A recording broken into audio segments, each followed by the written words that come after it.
The pressure to find your purpose is the very thing preventing you from living it. You've heard the question 1,000 times. What's your purpose? What are you here for? What's your why?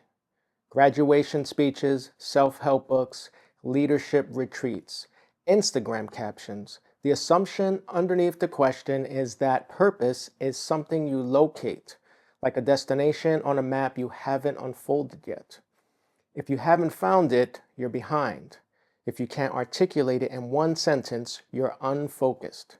If it changes, you were wrong the first time. The purpose industry has turned meaning into a scavenger hunt, and millions of people are walking around feeling purposeless because they haven't found the thing everyone keeps telling them to look for. What if purpose isn't something you find? What if it's something that's already forming? And the restrictions you've been carrying, the patterns you've been repeating, the pain you've been managing, the honest engagement you've been avoiding. What if purpose has been assembling itself this entire time, underneath everything else, waiting for you to stop searching long enough to notice what's already there? This is the last episode in this series, not because I've saved the best pillar for last, because this one can't exist without the other 7. The purpose industry operates on the same logic as the passion myth from episode 5. There's an archaeological model. Your purpose is buried somewhere, and with enough introspection, journaling, retreats, and coaching, you'll dig it up. Once you find it, everything clicks. Career makes sense, relationships make sense, suffering makes sense. Purpose becomes the skeleton key that opens every locked door in your life. It's a compelling story. It's also a lie. Not because purpose doesn't exist, it does. But the archaeological model misunderstands how purpose actually forms. Purpose isn't a buried artifact. It's an emergent property. It arises from the accumulated interaction of everything you've experienced, endured, learned, failed at, recovered from, and built across all 8 dimensions of life. You don't find emergent properties. You create the conditions for them to appear. And then you recognize them. The pressure to find your purpose produces purpose fixation, the belief that you must discover one perfect calling, one grand contribution, one defining sentence that captures why you exist.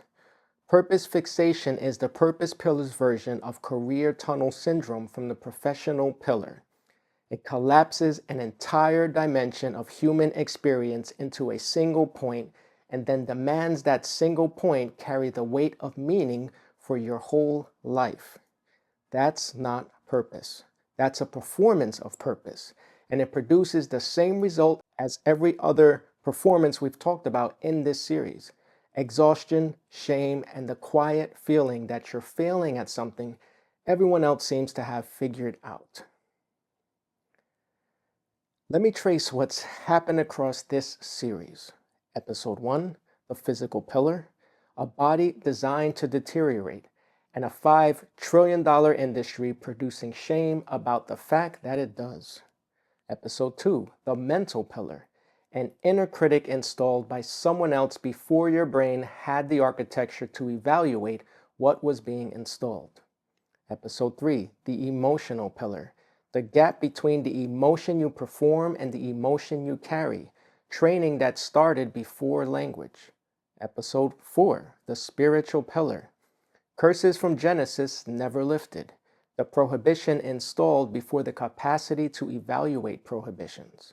Episode 5, the professional pillar, the passion myth that turns compliance into self-expression and makes zigzag look like failure.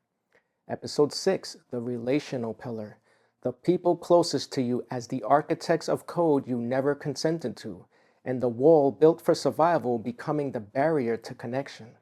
Episode 7, the financial pillar, a money story written in someone else's household, scarcity program that persists regardless of income, 7 restrictions, 7 installations, none of them chosen, all of them running. and every single one of them produced something it was never designed to produce. This is the part of the episode where I normally tell my story. I've been telling it across 7 episodes. Here's what it looks like when you lay it all on the same table. A boy at 594 Driggs Avenue in pre-gentrified Williamsburg. Father absent, stepfather present but emotionally directed elsewhere. Osteoarthritis since age 7. Pain that was never treated because treatment was for people who could afford it. Poverty as the first economy. Violence as the neighborhood curriculum. A wall built before age 10 to survive all of it. I learned to watch people at Teddy's bar, 3 years old, left to my own devices while my parents drank and snorted, stealing quarters off the pool table to play Dig Dug in the back. Before any of this became a methodology, I wanted to serve. At 13, I started training in kickboxing with Laurent Dabley, at the time the heavyweight European kickboxing champion of the world. He'd opened a storefront gym near McCarran Park, the border between Williamsburg and Greenpoint, Brooklyn. I was instantly hooked, but I couldn't afford the classes. Laurent let me train every day in exchange for cleaning the facilities. They called me Crazy Legs. My legs were shaped funny. I didn't have the flexibility the other kids had. But I started to mimic Laurent's fighting style, adapted it to what my body could do. Then came my first 2 amateur fights, and I learned something about myself I didn't expect. My head wasn't in it. Training in the gym, I beat everyone in front of me, but in an actual fight, I couldn't bring myself to complete the task. It was different. I was malnourished, always hungry, suffering restriction at every angle, and so were the kids I was supposed to fight.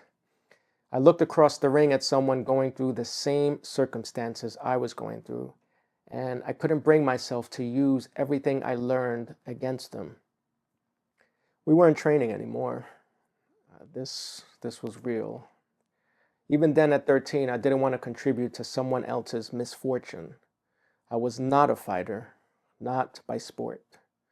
That was purpose operating before I had language for it. The same instinct that eventually became a methodology about creating movement, not inflicting restriction. Years later, I channeled that energy somewhere else, the United States Marine Corps. I wanted to be a Special Forces soldier. I wanted to serve. I wanted a band of brothers. I wanted to help people who couldn't help themselves. And if I died doing it, at least it could be for my country. I made it to MEPS, Military Entrance Processing Station, and my body failed me again. Color vision deficiency and possible arthritis disqualified me from special forces and most infantry positions. I could never become an officer or warrant officer. I could have settled, taken a non-combat role. It sounds contrary to the advice most people are given to avoid combat roles for real-life experience roles. I didn't agree. If I couldn't serve the way I intended, I wasn't going to serve a version that didn't fit. That decision was purpose operating, the same instinct from the kickboxing ring. When the path doesn't align with what you're actually trying to build, you redirect. Just before I got the job consulting with the New York City Housing Authority Youth Chorus, I was homeless, sleeping in Central Park, performing normalcy by day, and then a role helping disadvantaged youth who'd been told they didn't matter stand on stages where they did. The Apollo, Radio City Music Hall, singing for the Yankees on the steps of City Hall in New York City after the World Series. Purpose doesn't wait for you to have your life together. Sometimes it shows up while you're sleeping in a park. After spoken word, I gravitated to hip-hop, wrote songs voraciously, and I discovered something uncomfortable. My most natural lyrics, the ones that flowed without effort, reflected the raw street experience I'd lived. They weren't societally beneficial. They weren't aligned with my moral compass, but they were good. When I tried to write lyrics that were processed, morally aligned, constructive, they weren't as good. The culture didn't reward them the same way. I had a choice: authentic expression that might harm, or accommodated expression that felt forced in the status quo of that culture. Gift versus contribution. I stepped away from hip hop, not because I failed at it, because succeeding at it would have meant becoming someone I didn't want to be in that status quo. And then there was the land.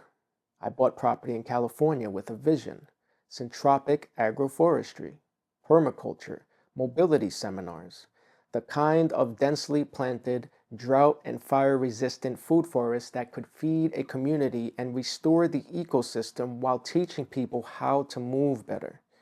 Tending the garden, tending the body, the original command from Genesis made practical on 5 acres in Southern California. Regulatory agencies told me there was no agricultural history on my property, despite 220 mature avocado trees on 5 acres of irrigated land. The Farm Bureau told me I could farm, just not the way I wanted to. Monoculture was permitted. My vision wasn't. The insurance carrier heard about foot traffic to a home business and threatened to cancel my coverage. And my body had already made the calculation for me. Osteoarthritis meant I couldn't sustain one-on-one work. I needed to teach groups. I needed scale. The property I'd bought to create that scale couldn't serve the purpose. So I went to law school, thinking I could find a legal path through the regulatory maze without paying so much money on retainers. I withdrew in part when I learned the system wasn't designed for what I wanted to do with it. I wanted to help people before they needed a lawyer. Leaving wasn't quitting, it was the zigzag working as it should. None of that was a purpose statement. All of it was purpose forming. An emergent property is something that arises from the interaction of components but doesn't exist in any single component. Wetness doesn't exist in hydrogen. It doesn't exist in oxygen. It emerges when you combine them. You can't find wetness by examining hydrogen more carefully. You can only create the conditions and then recognize what appears. Purpose works the same way. It doesn't live inside your spiritual pillar. It doesn't live inside your professional pillar. It doesn't live inside your pain or your talent or your ambition. It emerges from the interaction of all 8 dimensions, and it can only emerge when you stop trying to locate it in one dimension and start paying attention to what's forming across all of them. This is why the find your purpose approach fails. It asks you to search inside a single dimension for something that only exists in the interaction between dimensions. Purpose at 25 looks different than purpose at 45, which looks different than purpose at 65.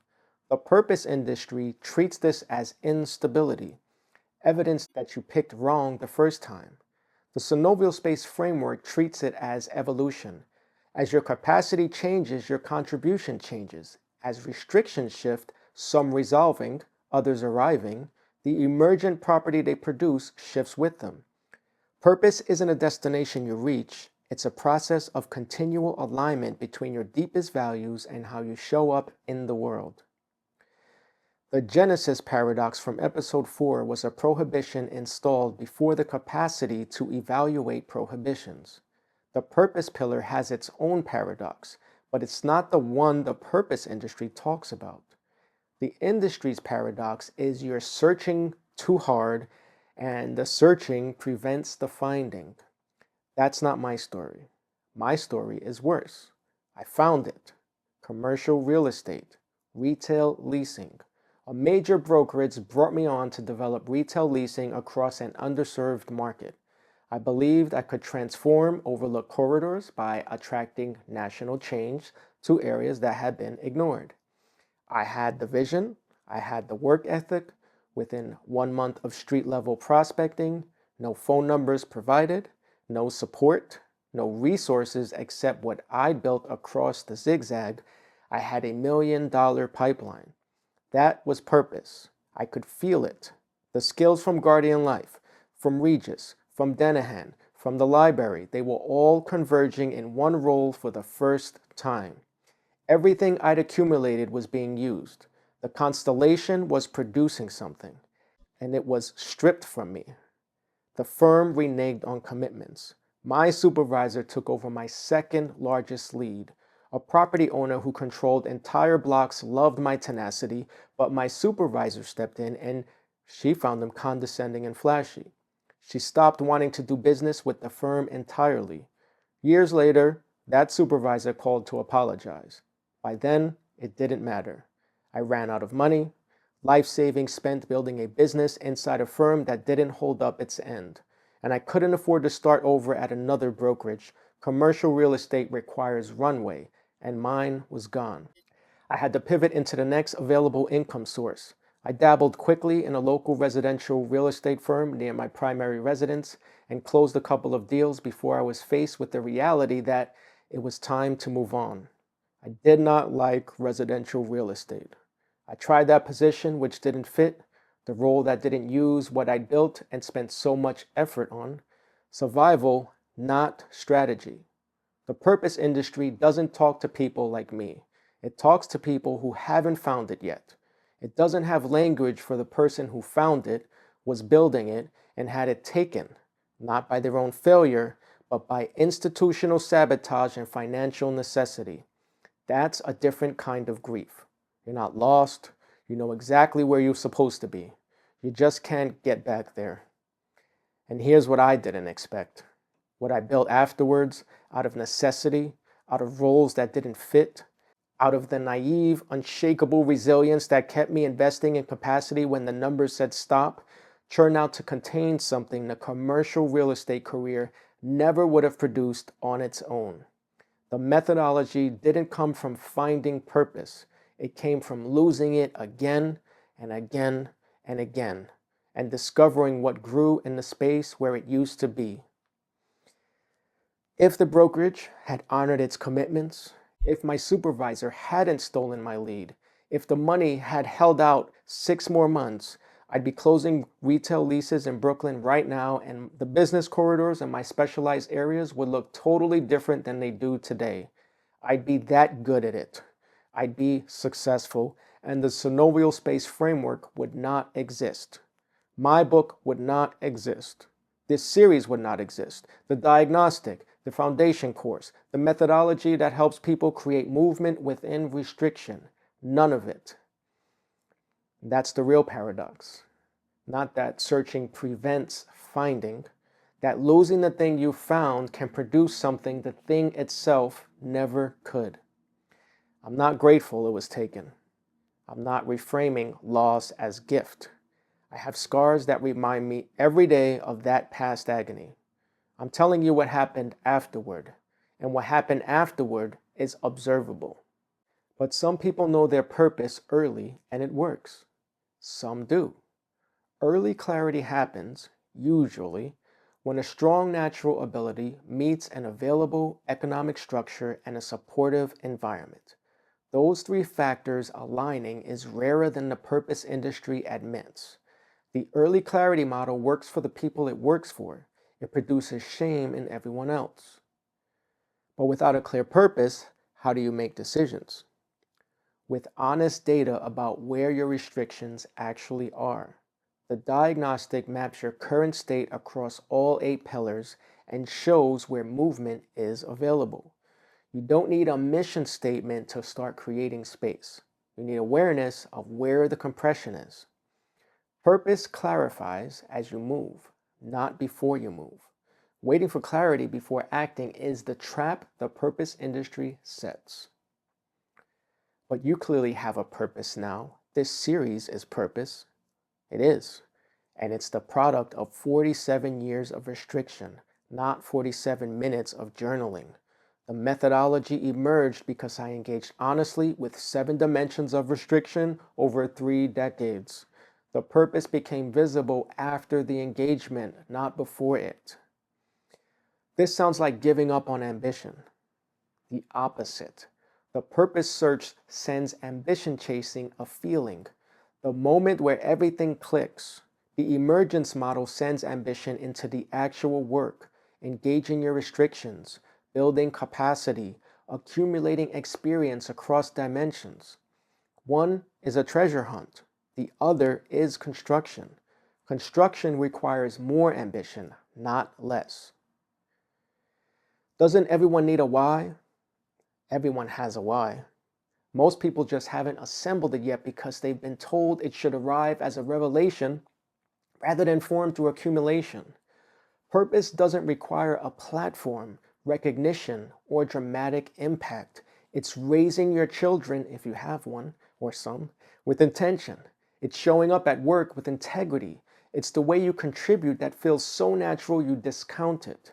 The why isn't always a TED Talk. Sometimes it's a Tuesday. 8 billion people, the dominant cultural narrative tells every single one of them to find their purpose, to locate the one thing that gives their life meaning and build everything around it. People who accept this narrative and don't find it feel lost. People who found one and lost it feel shattered. People who found it early and it stopped fitting feel fraudulent. People who never had the luxury of searching because survival consumed their bandwidth feel excluded from the conversation entirely. The purpose industry serves a small fraction of the population. People with enough stability across enough pillars that they can afford to search for meaning as a discrete activity. Everyone else is building meaning inside restriction, whether they recognize it or not. Here's what the series has been building toward. The 8 pillars are not 8 separate problems to solve. They're one interconnected system. Financial stress affects sleep, which affects cognitive function, which strains relationships, which clouds purpose. Physical restriction reshapes professional capacity, which changes financial reality, which alters relational dynamics, which forces spiritual reckoning. Pull one thread and the whole system responds. Purpose lives in the system, not in any single thread, which means you can't find purpose by examining one pillar in isolation.